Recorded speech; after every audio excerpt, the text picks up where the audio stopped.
Hey yo, what is up, guys? Your boy's back, and yes, as a Yankees fan, I can take some solace in the fact that the Blue Jays are in fact down 2-0 right now. Anyways, getting on with the video. Yes, as you can tell, it is getting cooler out. The sweaters are coming back on.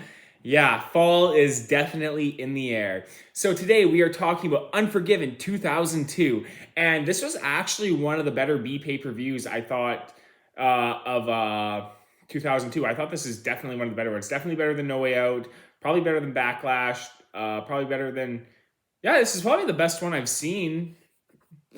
Not as good as SummerSlam. Not much was as good as SummerSlam, but this is a really, really good pay-per-view. So, show starts off with it was a four-way, an 8-man tag match is what they call it. Just trying to figure out what we call it here this again. 8-man tag match, unamericans versus, and William Regal versus Kane, Booker T, Bubba Ray Dudley, and Spike Dudley, I believe, are all the participants. Now, this was actually a really entertaining derby. Fun way to start off the show here. Booker T and Bubba Ray Dudley teaming up here in this match. It looked actually really good. They had some really good offense here in this match.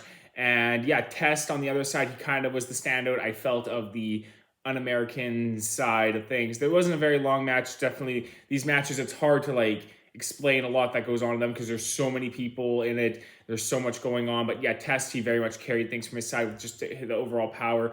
Probably the second biggest man in the match next to Kane. Kane ended up getting the hot tag. He gets in the match. Again, everyone's hitting their finishers on each other at one point. And then Kane, he just kind of cleans house. He drops William Regal. He drops Lance Storm. Yeah, he picks up the W. His side wins. So yeah, really, really fun way to start off the show here. I didn't really mention this right off the start. This show has a very, very excellent theme song, Adrenaline by Gavin Rosedale, I believe his name is. It is a very, very good song, and we're going to talk about that more towards the main event here. So next up, we had Chris Jericho versus Ric Flair, and I was like, ooh, we got a pretty good match about to take place here. So 2 seconds in, Chris Jericho fades a knee injury off hitting a lion salt. Ric Flair takes mercy on him. All the people are coming to the ring, all the medical people, and then Chris Jericho just rolls up Ric Flair and picks up the W. After Ric Flair was such a nice guy, I can't believe Chris Jericho would do something like this.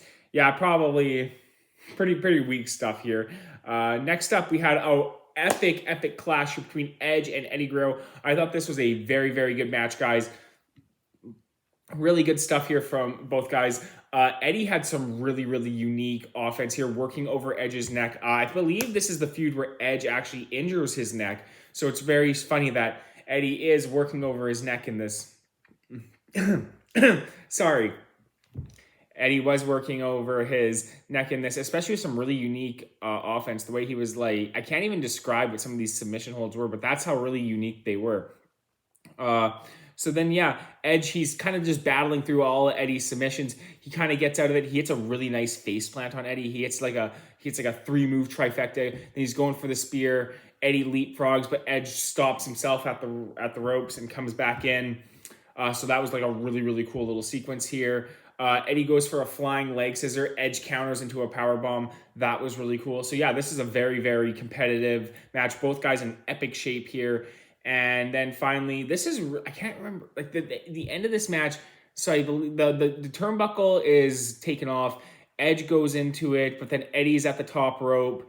And then Edge is going for a suplex on Eddie Guerrero. And then Eddie Guerrero manages to counter Edge and then hit a frog splash onto Edge and pick up the W.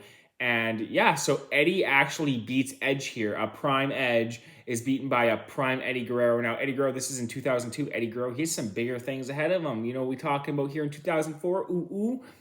Yeah, anyways, Eddie Guerrero, big W. Really interesting to see him get some big wins coming up here. Next up, we have 3-minute warning.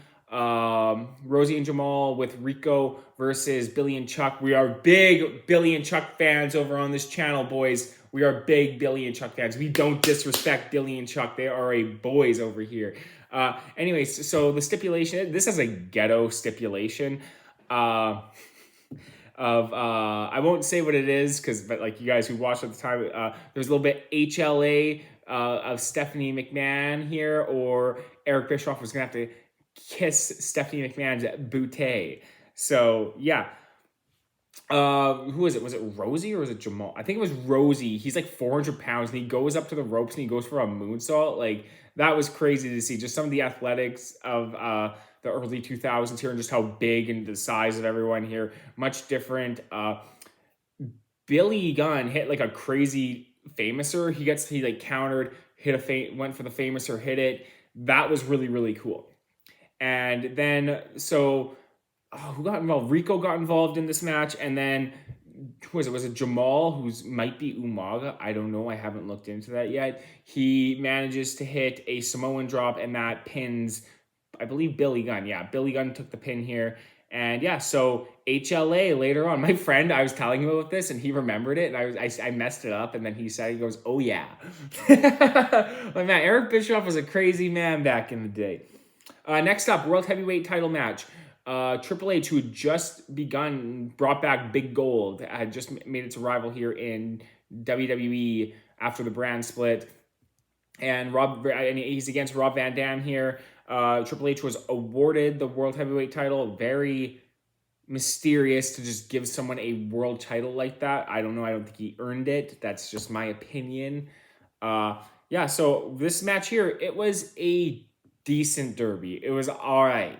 It was pretty good, but it was nothing like crazy. So it was pretty good. Like that's it. It was like nothing like insane. So Rob Van Dam here, both guys, they just kind of like wrestled the match. Like in the beginning, it was a lot of wrestling, a lot of holds, a lot of counters to holds, a lot of like maybe Rob Van Dam would throw like a strike or Triple H would throw a punch. But the craziest part is then like the match is going. Triple H falls to the outside. Rob Van Dam comes running for the outside plancha. Triple H steps out of the way. Rob Van Dam just eats shit right into the freaking mat. Oh man, that just sounded painful. Triple H, he takes advantage on the outside, throws Rob Van Dam into the steps. He hits like an elbow while Rob Van Dam is hanging on the apron, puts Rob Van Dam back in the ring. So yeah, Triple H, he's kind of taken over a bit of the match here. I believe he has him in like a figure four at one point, so Triple H is definitely starting to work him over. Rob Van Dam finally starts getting some offense going. I think it wasn't like he hit like Rolling Thunder, and then he hit like a kick on Triple H. But the ref ended up taking a bump here, and Rob Van Dam had Triple H pinned in the ring. And then while the ref was down, Ric Flair hits the ring with the like trying to stop Triple H from using the sledgehammer, but then Ric Flair has the sledgehammer. Triple H, he's going to use on Triple H, but then they stop. They look at RVD, and he hits RVD right in the stomach with it, drops RVD. Triple H pins RVD, and yeah, your winner was Triple H. Leading us into a Survivor Series here. Big kind of War Games type match coming up in the future, ladies and gentlemen. So yeah, pretty decent match. Rob Van Dam, he looked pretty good here. Unfortunately, the Triple H reign was on full effect here, people. Next up, we got Trish Stratus versus Molly Holly. Molly Holly, just not a great look, but like what I mean is like not a super standout look. So it's like she's easy to boo, she's easily to hate, and yeah, she hit like a really nice gymnastics, like the one Tiffany Stratus hits. She hit like that in this match, and that looked really, really cool. Solid derby out of the girls here. Hard hitting. There's just a lot of strikes thrown. Trish Stratus, she just loved to let the haymakers fly. She just came out. She got aggressive. She had an aggressive streak with her. Molly Holly had an aggressive streak. But in the end, Trish Stratus manages to counter off the ropes and hit a Stratusfaction for the win, retaining her women's title. Molly Holly, she had a good little showing here, but Trish Stratus, she's the girl, you know what I'm saying? Best female wrestler to ever do it. Girl Trish Stratus. So next up here was definitely the derby of the night. Chris Benoit versus Kurt Angle in what the internet loves, just some good old grappling going down in the ring here. They were just wrestling, chain wrestling, trying to go for their submissions. Like Kurt Angle would like wrestle, and then like Benoit kind of folds out, tries getting Kurt Angle caught in the crippler crossface. Kurt Angle gets out of that, he gets to the ropes. So yeah, there was like a lot of wrestling here, and then finally like Kurt Angle got it going with the suplexes. He hit like 3 or 4 straight on Benoit, but then Benoit manages to counter back, throws Angle through the air. He gets his own suplexes in here. He hit a really, really nice flying headbutt here, like no one else. And then he gets caught in the... He gets caught in the ankle lock. He manages to get out of that, but then Kurt Angle puts him into a crippler crossface, and it's like, oh, is Benoit going to tap? But Benoit manages to get close enough to the ropes, but Kurt Angle puts his foot on the bottom rope, and that causes a whole thing where like Benoit is able to get out, and he manages to counter Kurt Angle into a roll up, and he gets his feet up on the ropes, and he pins Kurt Angle.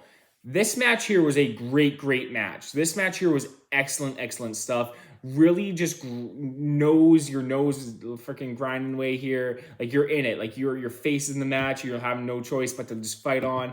That sounds really weird. What am I describing here? Anyways, yeah, this is a really solid, just grindy, scrappy match. And I was telling my friends, like, man, like while watching these matches, it's like you can just tell these guys were just really tough, strong athletes who it's just like you like Chris Benoit, Kurt Angle, you wouldn't want to fight either of those guys. You wouldn't want to fight Rosie or Jamal. Those guys are huge.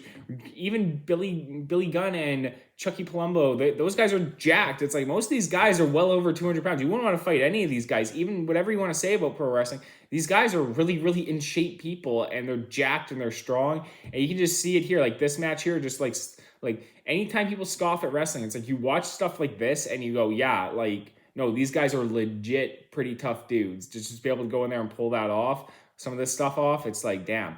So yeah, excellent match here. Absolute credit to pro wrestling here for this match. Excellent match. I love this derby. Chris Benoit, Kurt Angle, I don't think they ever had a bad match. Yeah, these guys have had a lot of matches over the years here because I know they had matches in 2001, having matches here, and then they have matches going into 2003. So that's really crazy here, how long these guys were actually really feuding for. Anyways, so let's talk about the main event here. Brock Lesnar versus Undertaker for the WWE. Yeah, I think it's just the WWE title now because it wasn't called because it's no longer undisputed, but the undisputed title is still there. So yeah, this match here, it was really good. I really like this match. The promo leading up to this match, it's so like when like watching how like Brock Lesnar puts his hands on the Undertaker's wife, and you're like, get your hands off his wife, and then like Undertaker, he's cutting his promo in the ring, and then Adrenaline by Gavin Rosedale comes on. It was a sick promo. So the hype for this match was real. Watching Undertaker come out to this match, like you really want to see him win the championship here. Brock Lesnar comes out. And yeah, so both guys, it was a slugfest early on. It was a very tough slugfest. They were just throwing hammers at each other right off the bat, as you could tell. And that's really what this match was. It was wrestling. This is what this match was. It was two guys trying to hold each other, pin each other up in the corners, beat each other down. And yeah, Brock Lesnar, he was getting his here, as they would say, because Undertaker was getting his ass kicked up. Brock Lesnar manages to get the upper hand in the first 6 minutes of the match. Undertaker's down, he's bleeding up until he manages to hit like a big boot, and then he's able to rally up with some offense. He hits a choke slam on Brock Lesnar. Brock Lesnar kicks out of the choke slam. Undertaker has his offense going here. Brock Lesnar brings a chair into the match here. Undertaker again counters, big boot. Like this guy had any time Brock Lesnar would try to get something going here, Undertaker would counter. The ref keeps getting knocked down. He got knocked down twice here while Brock was bringing in the chair, and then he got knocked down again. And then so finally, the Undertaker and Brock Lesnar looked like Undertaker, like he was really had the upper hand here in this match, and he had a lot of looks to like just put Lesnar away. It looked like I think at one point he was going for a tombstone on Lesnar, but then yeah, it led to this where like Brock kind of has Undertaker in the corner, and they're just throwing haymakers on each other. And then the ref's trying to break it up, but then Brock throws the ref to the ground. And mind you, like a lot of people would bitch about this, but it's like, no, the referee had more than this to throw out this match was like, yeah, you can kind of understand. He got knocked down twice in this match. It's just completely out of control. It's just complete chaos, and these guys are not listening. So we got to throw the match out, and that's exactly what the referee does. So yeah, Undertaker, he ends up throwing Brock Lesnar through the Unforgiven stage. So that was pretty funny to watch. Brock Lesnar just gets thrown through it. Yeah, so overall, really good show here. I really enjoyed this. Really fun stuff from the WWE. It makes me realize why I loved watching this era of pro wrestling when I was a kid. Like I loved watching like just the technical style of wrestling, the punches, the kicks, the off the ropes. Yeah, like it's just not the same today, but that's okay. So yeah, this was a really good show here by WWE. And yeah, that'll be all, guys. So yeah, Peace out. Star descriptions are in the description below. So if you guys want to know what I rated the matches, there we go. Anyways, peace out, guys.